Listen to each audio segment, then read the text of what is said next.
नमस्ते सगळ्यांना. आज मी बनवलेली फणसाच्या कोवळ्या कुवऱ्याची भाजी. ही भाजी बनवण्यासाठी आधी कुवरा स्वच्छ पाण्याने धुवून घेतला आणि त्याच्या फोडी करून घेतल्या. त्याची पुढची कोय आणि मागची साल काढून टाकली आणि त्याला कुकरमध्ये टाकून 3 शिट्ट्या येईपर्यंत उकळवून घेतलं.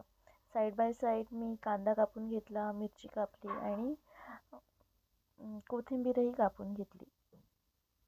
मग जो उकडलेला कुवरा होता त्याला बारीक किसून घेतलं अशा प्रकारे.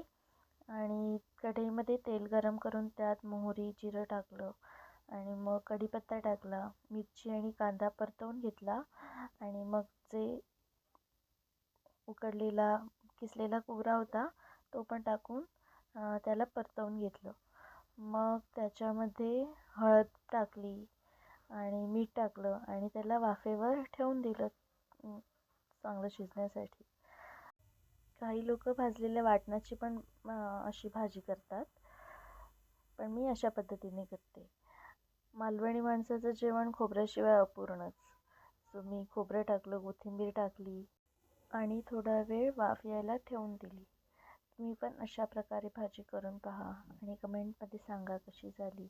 अशाच वेगवेगळ्या मालवणी रेसिपीजसाठी चॅनल सबस्क्राईब करायला विसरू नका. थँक्यू.